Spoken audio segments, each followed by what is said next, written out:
qui affecte les organes et parfois certains tissus du corps humain. Le cancer est à plusieurs égards une maladie qui touche toutes les tranches de la société, que vous soyez jeune, enfant, femme ou bien des hommes. Les différents types de cancer, on en parle aujourd'hui dans votre émission Agenda Santé et nous sommes avec le docteur Christine Ananga qui va nous expliquer les causes, les conséquences et surtout quel traitement adéquat pour pouvoir se prévenir du cancer. Et c'est tout de suite, nous sommes à la clinique Les Mains Bénies.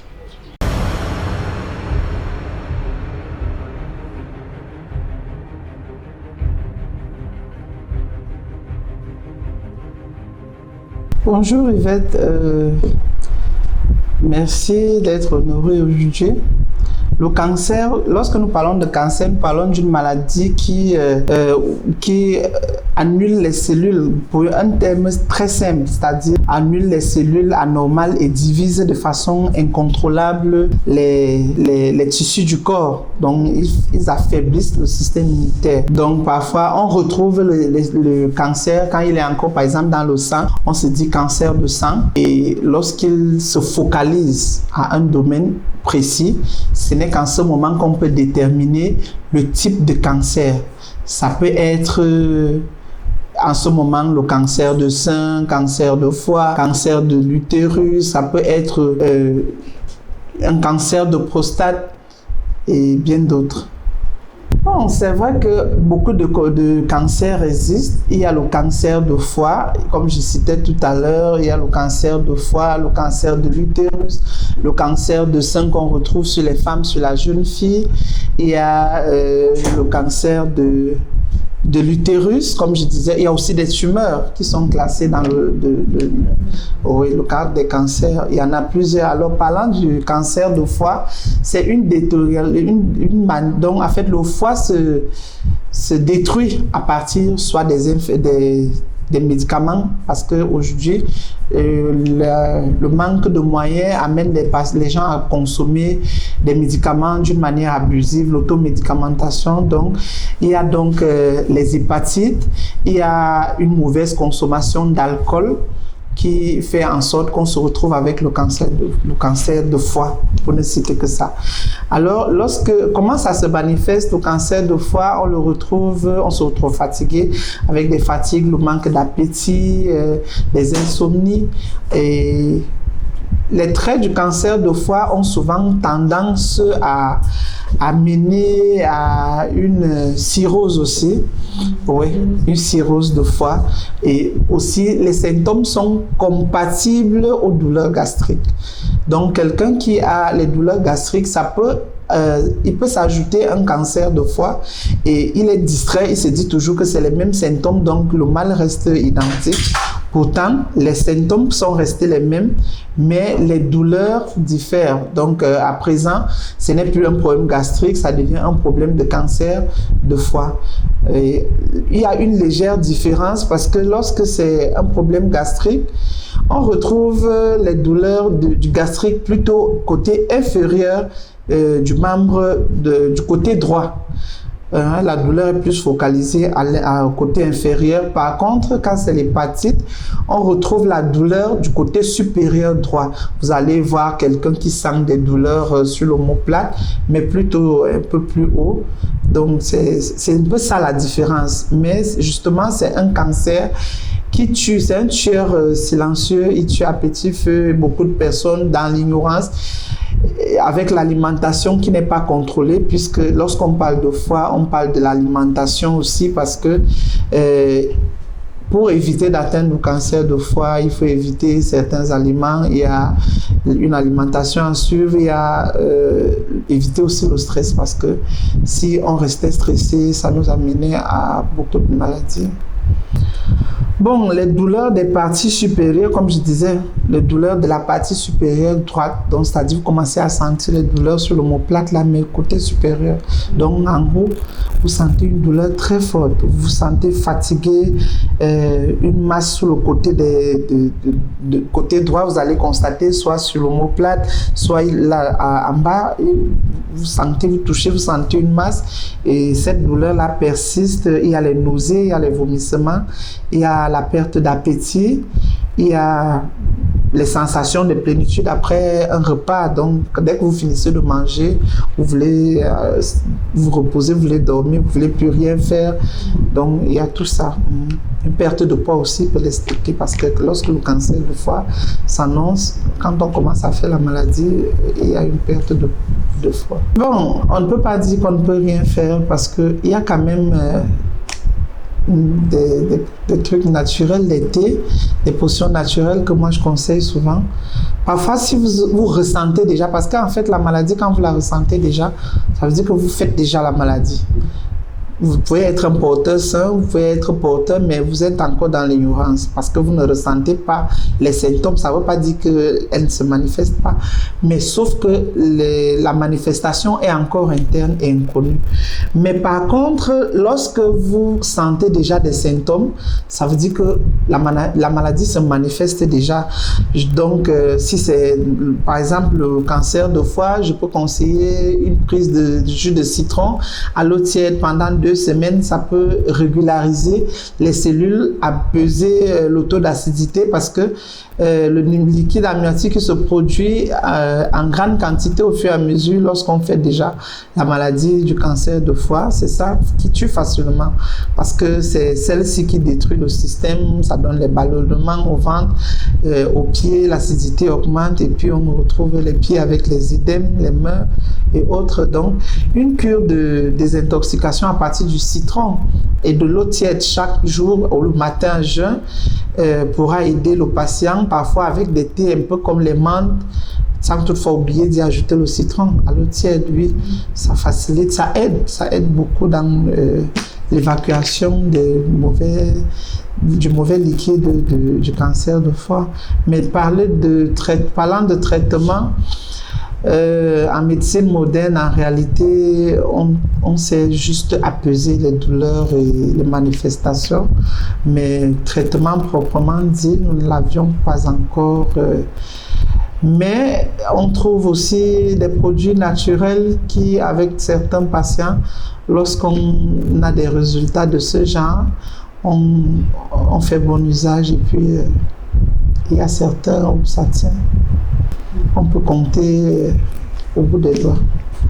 Surtout que le cancer, pour avoir beaucoup de chance, il faut venir à l'hôpital plus tôt. Ça veut dire qu'on ne doit pas attendre lorsqu'on est déjà souffrant pour... Alors, le cancer, ou comme toute maladie, c'est bien de le connaître à l'avance qu'on est malade. En ce moment, on sait quoi faire. On sait comment se tenir, on sait quoi ne pas faire. Alors, si à l'avance, on sait qu'on a on a le cancer de foie, on va vérifier si on a l'hépatite déjà. On va voir si c'est une dose d'alcool qu'on en prend souvent avec abus. On va modérer ou peut-être même arrêter la consommation. Peut-être l'automédicamentation qu'on a l'habitude d'en faire, on va arrêter ou modérer. Et en ce moment, on multiplie les chances de vie. Et lorsqu'on connaît à l'avance, c'est pas encore grave, on peut continuer avec des thés, comme je disais tout à l'heure, au fur et à mesure, on prend, on arrête, on reprend, on arrête. Ça fait que les cellules se génèrent au fur et à mesure et ça nous ajoute beaucoup d'années de vie comparativement à un patient ignorant qui consomme tout à tout moment comme il veut, comme il pense et voilà, ça le détruit. Bon, avec le cancer, on peut se retrouver avec les maladies opportunistes parce que quand on dit qui dit cancer dit faiblesse du système immunitaire. Toutes les cellules, en fait les cellules, mais au fur et à mesure, il y a des faiblesses du système. Ça fait qu'un moindre typhoïde, avec le système abattu, la manière dont la maladie va vous toucher est très différente en ce moment de celui qui n'avait pas ce cancer-là. Si on se retrouve avec, par exemple, une infection pulmonaire, peut-être une TB, donc une tuberculose, vous allez voir, il y a même les tuberculoses que les patients ne connaissent pas, qui s'ignorent. Vous pouvez avoir quelqu'un qui se plaint toujours des yeux. Il a un cancer qui affaiblit le système, il se plaint toujours des yeux parce que il n'y a pas que la tuberculose osseuse, il n'y a pas que la tuberculose pulmonaire, on a aussi une tuberculose visuelle. Ça, ce sont des maladies opportunistes qui viennent s'installer lorsque le système immunitaire est abattu. Le premier conseil, c'est les examens il faut toujours de temps en temps aller faire le bilan de santé pour savoir si on est malade et si on ne l'est pas. Bon, c'est bien de faire le bilan 3 mois successifs et attendre encore peut-être 1 an. Vous voyez un peu, c'est-à-dire le test que vous faites ce mois peut ne pas être positif parce que vous venez de faire contact, vous venez de, je sais pas, maintenant vous refaites un autre le mois prochain, ça se développe déjà mais pas très visible. Au bout de 3 mois, ce serait visible s'il existe. Alors, si c'est négatif, au bout de ces 3 mois, vous restez, vous attendez encore, vous pouvez en refaire 6 mois ou 1 an après, ça dépend de vos moyens, mais en réalité, il est conseillé de le faire tous les 6 mois. Maintenant, si vous allez aussi éviter le stress, les abus, parce que la toxicomanie nous prend dans tous les domaines. Lorsque quelqu'un consomme de l'alcool, il consomme jusqu'à exagérer. Tant qu'il n'est pas toxicomane, il ne va pas comprendre qu'il est. Donc, les abus de tout peuvent nuire à la santé et surtout les maladies comme telles, les cancers. Il faut éviter l'alcool, il faut éviter le stress. Pas que si vous les évitez, vous n'aurez pas le cancer. Parce que quelqu'un va dire, caca, tel là, est-ce qu'il buvait l'alcool? Non, ce sont des choses qui accélèrent le processus de développement du cancer dans le système. Donc c'est pour ça qu'on demande d'éviter. Parce que si votre foie est touché et que vous continuez à consommer de l'alcool, ça veut dire que vous empoisonnez chaque jour qui passe. Vous aviez un cancer de foie, il faut éviter l'huile. C'est mieux de prendre beaucoup de légumes, beaucoup de fruits, donc éviter les produits laitiers, éviter les viandes, par exemple les chairs rouges en fait. Donc les chairs blanches seront mieux pour vous. Mais s'il faille que vous mangez un peu de tout, les journées de vie sont réduites parce qu'en dehors du fait que la maladie est là, elle s'accélère parce que le système n'a plus de moyens de défense. Tout ce que nous avions comme nutrition, comme l'état d'humeur, parce que si vous êtes toujours avec des sauts d'humeur, de stress, vous accélérez beaucoup de choses, vous réduisez même votre système immunitaire. Donc, si j'ai un conseil à donner à tous ceux qui nous suivent actuellement, c'est d'aller constamment faire ses examens, c'est de bien suivre son alimentation. Bien manger, c'est pas toujours manger du poisson, la viande et autres. Bien manger, c'est aussi contrôler, savoir que le matin, si ce matin je peux me lever, ne pas manger l'omelette et puis manger les fruits, une salade de fruits ou du moins la papaye, l'ananas, l'orange, donc varier de temps en temps selon les fruits de saison. Pensez aussi que pendant que je mange, je prends mon dîner, je peux accompagner avec une tranche de fruits et ainsi de suite. Et les repas tardifs aussi ne nous permettent pas la circulation sanguine ou bien la digestion facile. Donc évitez les repas tardifs pour éviter d'en arriver là, parce que on se dit après, quand on est déjà souffrant, on dit mais comment dans ma pauvreté j'ai pu contacter une telle maladie. Mais il faut comprendre qu'à un moment on se frotte un peu à ceux qui ont des moyens. Mais s'il achète une pomme qui coûte cher, moi aussi je vais acheter une qui coûte moins cher. S'il achète un hamburger très coûteux, je peux acheter ma part aussi à 500 quelque part et puis nous tous on va bien manger. Bon, d'accord, mais là tu satisfais ta langue, pas ton système. Donc il faut varier, il faut parfois satisfaire la langue, mais à un moment aussi il faut penser à satisfaire le système immunitaire pour éviter le pire. La première chose à retenir, c'est qu'on ne saute jamais le petit déjeuner. Jamais, même si vous allez passer tout le reste de votre journée affamé, évitez de ne pas prendre le petit déjeuner. Et le petit déjeuner, ça peut être pas forcément la nourriture, pas forcément le pain, l'omelette, le saucisson, le jambon. Le petit déjeuner peut être un jus de légumes. C'est-à-dire, vous prenez votre persil, céleri, vous l'écrasez, vous tamisez, vous buvez un verre. Ça fait un déjeuner. Ça fait un petit déjeuner et complet, s'il vous plaît. Vous pouvez ajouter une tranche d'ananas à l'intérieur. Vous voyez un peu, ça donnera un goût favorable et puis il y a des vitamines, des oligo-éléments. Ça fait que vous avez pris un petit déjeuner complet. Bien que peut-être il n'était pas très bon dans la bouche, sur la langue, mais vous avez pris un petit déjeuner complet. Bon, vous pouvez choisir de prendre les fruits ce matin, ça dépend, vous prenez les fruits, vous prenez une tranche peut-être de croissant, vous prenez votre tasse Et l'état, ça dépend de votre état de santé aussi. Il faut d'abord vérifier, rencontrer un diététicien ou un nutritionniste pour qu'il vous dise, est-ce que vous êtes déjà d'abord favorable au Nescafé, je veux parler du café, hein, peu importe la qualité. Est-ce que vous êtes favorable aux produits laitiers? Est-ce que vous êtes favorable à certains fruits, même dont on parle? Comment est-ce que vous devriez les consommer? Ne prenez pas là-dessus, peut-être ça ne va pas trop vous aider, mais un conseil venant d'un diététicien ou un nutritionniste vous fera du bien. Tout genre, mais sauf qu'il faille savoir agencer, comme je disais tout à l'heure. Parce que si vous consommez, même si vous n'êtes pas malade, pendant que vous mangez, vous prenez la pastèque. C'est un fruit à grande eau.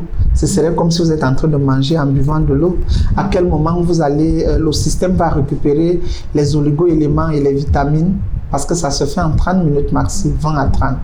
Alors c'est pour ça qu'on vous demande de boire du vin pendant que vous mangez, parce que l'eau est purificateur. Lorsque vous mangez, vous buvez de l'eau, immédiatement l'eau prend et renvoie ça dans le côlon. Alors qu'il y a un muscle qui, en 20 ou 30 minutes, qui filtre les déchets, qui écrase tout ce que vous consommez et rend ça sous forme de bouillie. Et c'est en ce moment que le système récupère les oligo-éléments qui vont rester dans le système, envoyés donc dans le côlon. Et quand ça part dans le côlon, c'est déjà sous forme de bouillie. Lorsque vous venez boire de l'eau, l'eau étant purificateur, celle-ci se charge d'accompagner ça sur les reins. Le rein étant purificateur de déchets biologiques, il se chargera aussi d'envoyer les déchets, les urines d'un côté et les selles de l'autre. Vous voyez? Mais si vous faites le contraire, vous mangez en buvant de l'eau ou en prenant un produit, un fruit comme la pastèque par exemple, il prend tel que vous l'aviez broyé et envoie dans le côlon. Vous voyez que vous serez déjà en carence. Vous serez en carence d'oligo-éléments, vous serez en carence de vitamines, parce que le système n'est pas en train de se régénérer tel qu'il se doit. Vous ne vous alimentez pas normalement. Donc, tout ceci, ce sont des conseils que vous devriez prendre chez un diététicien ou un nutritionniste. Donc, rapprochez-vous de temps en temps de ceux-ci pour qu'ils vous donnent ne serait-ce que des conseils qui peuvent vous conduire à une longue vie et une bonne santé. Et je vais d'abord vous prendre un exemple sur la nutrition que vous aviez. Si nous vivions chez notre maman, elle prépare et nous mangeons tous. C'est ce que maman mange, c'est ça que papa mange, c'est ça que grand-mère mange, nos grands-parents en fait, et nous aussi. Alors, si grand-mère attrape une maladie via cette nutrition que nous avions, et d'après son âge, nous n'en avions pas encore parce que nous sommes encore tous jeunes. La maman ou le papa va contracter quand il atteindra aussi cet âge-là parce que l'alimentation va avec. Et à un certain âge, même si ce n'est pas nous, nos petits-enfants, vous allez voir que vous accouchez ici maintenant, on prend un enfant, on amène ailleurs. Un reste avec vous, il reste se nourrir avec vous, comme vous aviez l'habitude de vous nourrir avec l'alimentation que vous aviez pris chez vos parents. Celui qui va, il a déjà ces jeunes-là. La manière de se nourrir que vous aviez eu depuis étant enceinte. C'est ça les jeunes, c'est génétique. Voilà, donc en ce moment, l'enfant là, il va, même s'il ne mange plus ce que vous mangez ici, c'est déjà là. Il a pris ça pendant que vous étiez encore enceinte. C'est pour ça qu'on parle des maladies génétiques. C'est pas, j'ai pas parlé j'ai pas dit que le thé éradiquait le cancer. Voilà, ça peut calmer le rythme d'avancement. Voilà. Parlant de traitement, jusqu'ici, je dis, la médecine moderne ne nous a pas encore donné un médicament qui puisse traiter, que vous venez à l'hôpital, on vous prescrit, on vous traite à partir de ces médicaments. Par contre, il y a des produits naturels qu'on essaye de booster le système immunitaire avec, puisque l'accélération du cancer, c'est la faiblesse du système.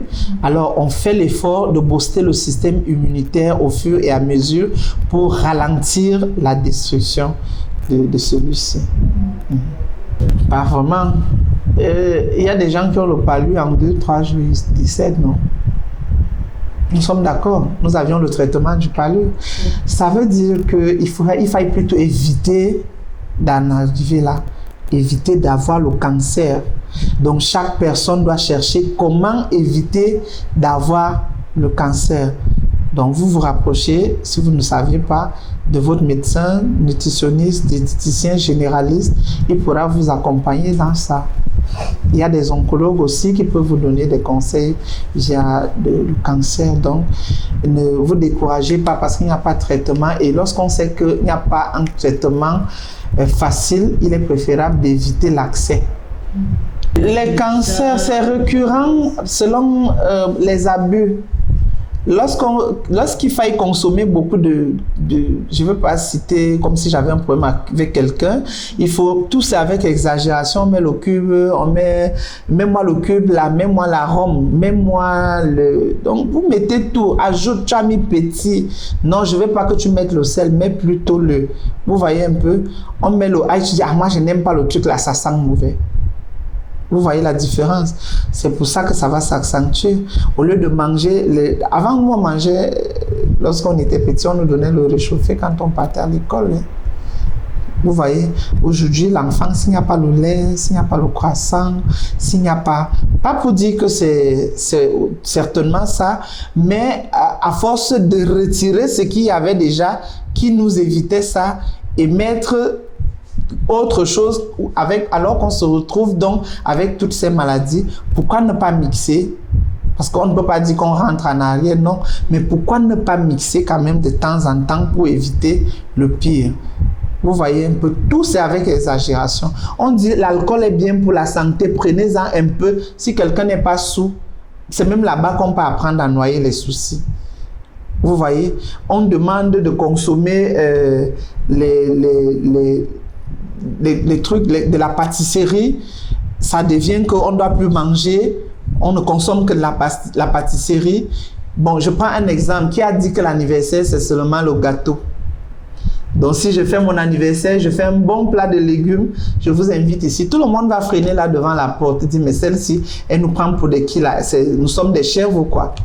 Vous voyez? Donc, il faut penser aussi à nourrir le système immunitaire, pas seulement la langue. On va dire que ça s'accélère, c'est par rapport à tout ce que nous consommons avec exagération. Consommons les légumes, consommons les fruits avec exagération, nous n'aurons pas de problème. Faisons le sport. En faisant le sport, en consommant des produits riches en vitamines, en oligo-éléments, en fruits, ça nous aide beaucoup. Vous voyez, mais si on pense qu'avec tout ce que nous prenons pour satisfaire nos langues, ça peut nous aider à éviter des maladies comme les cancers, les hépatites et autres. Vraiment, qu'on se détrompe. Les hépatites, c'est vrai, c'est des virus, mais lorsque c'est là, on peut vivre aussi avec un virus aussi longtemps. Si on est bien suivi, si on respecte l'hygiène de vie, l'hygiène alimentaire, c'est pareil pour le cancer. Si vous avez le cancer, vous commencez, dès que vous savez que vous avez le cancer, vous commencez à respecter l'hygiène de vie, vous vivrez longtemps avec. Mais pourquoi attendre être atteint lorsqu'on sait que c'est en contrôlant son alimentation, c'est en s'abstinant de faire ou de manger, de consommer certaines choses que nous serons en santé? Pourquoi abuser? Donc, c'est un peu ça la question. Bon, en fait, la maladie, parler de aisé, Yvette, ça ne peut pas être ça. Même quand la femme va accoucher, elle se fait accompagner. Elle va pour donner vie. Pourquoi elle se fait accompagner? Parce que c'est douloureux, c'est un peu plus de peine. Donc, c'est lui ou celle qui va faire sa chimio a besoin d'être accompagné parce que c'est une étape pénible. C'est une étape très pénible. Mais d'autres en veulent à ceux-là qui sont censés le faire. Les médecins, eux, ils essayent de faire de leur mieux. Déjà, il n'y a personne qui n'est avec la maladie. Et pendant qu'on vous forme, toutes les maladies ne sont pas réunies. Les maladies viennent au fur et à mesure que le médecin en fonction. Donc, lui comme vous, découvre au même moment. C'est pour ça que les médecins de temps en temps rentrent à l'école. Pas parce qu'ils ne connaissent rien ou ils n'ont pas été formés au départ. C'est parce que la technologie change, d'autres maladies s'ajoutent, ça s'accumule et au fur et à mesure... Même au départ, ils donnent avant de voir que ce n'est pas ça. Il y a d'autres médicaments qui ne vont pas avec tel. Si on opère, on met tel matériel. Ça ne coïncide pas avec votre système immunitaire. Il faut changer pour remplacer. Si c'est un tuyau, c'est quelle matière? Vous voyez, si on opère le côlon, il faut compenser par un tuyau. Ce tuyau doit être de quelle matière? Il ne va pas avec tout le monde. Vous voyez, c'est pas parce qu'on vous a opéré, après il y a des douleurs, le tuyau, il faille le changer, on dit, ah, ils ne sont pas compétents, ils font ça comme si on les forçait seulement. Non, il a fait de son mieux. S'il a pu faire ça et tu es debout, il ne sait pas si ton corps va accepter la qualité de la matière. Maintenant, il faut ouvrir pour changer, pour mettre une autre matière et voir si cette matière-là pourrait être compatible avec votre système immunitaire. Donc, la manière dont le patient en veut au médecin lorsqu'il est souffrant, il devrait comprendre que le médecin est là pour lui, partage les chagrins avec lui et il fait de son mieux. Et il devrait aussi écouter les conseils du médecin parce que lorsque le médecin donne les conseils, le patient choisit ce qui est en sa faveur ou ce qui lui va. Un conseil pour tout le monde, pas seulement pour les malades. Les malades, ils devraient déjà respecter l'hygiène de vie. S'ils les ignorent, ils peuvent se rapprocher de leur médecin ou du moins, bon, peut-être pourquoi pas ici à Membéni. Ouais, et ceux qui ne sont pas encore malades, ils doivent éviter. Et pour éviter, il faut passer faire des examens. Il faut passer chez le nutritionniste, un diététicien pour qu'il vous donne un rythme de vie, une alimentation complète que vous pouvez respecter selon vos moyens. Donc, c'est ce conseil-là que je peux donner aujourd'hui à tous ceux qui peuvent nous suivre. La clinique Membéni se trouve à la montée Kondengui, face Neptune, Neptune Oil Kondengui. C'est en face Neptune, à quelques 10 mètres de la station. À notre entrée, la plaque est bien visible et c'est vrai qu'il y a un dépôt de gaz. Notre contact, c'est le 6 94 87 88 09. 6 94 87 88 09, c'est le contact où nous faisons des grandes chirurgies, les petites chirurgies, les accouchements, la prise en charge, la vaccination, bref, tout ce que vous pouvez trouver dans un hôpital. Vous pouvez venir. Si au cas où nous ne pouvions pas, nous connaissons aussi des hôpitaux qui ont des plateaux techniques capables de faire mieux que nous. Ce qui est sûr, même référé est un soin, nous ferons le même soin, on va vous référer. My very plan is to trust it, is found in you, I found in you. There is no fear, there is no doubt. The one who walked on water holds my hands. You who began this good work in me, you are able. You perfected all, you perfected all. C'est ici que s'achève notre édition Agenda Santé qui aujourd'hui a fait un focus sur le cancer du foie. Vous avez pu découvrir avec le docteur Christina Nanga comment ça se manifeste, quelles sont les précautions à prendre et surtout les premiers signes. Dès que vous avez ces premiers signes avec ces mots, que ce soit dans la partie supérieure de votre abdomen, vous avez des articulations ou ces boulets, rendez-vous à l'hôpital pour vous faire consulter. La fréquence de consultation aussi, c'est important de faire son bilan chaque fin du mois pendant au moins 3 mois avant de revenir après 6 mois pour vérifier si vous êtes en santé. Vous savez désormais à quoi vous attendre. La prochaine édition, on reviendra sur d'autres formes de cancer, peut-être ceux qui sont plus prisés chez l'homme. Bye bye.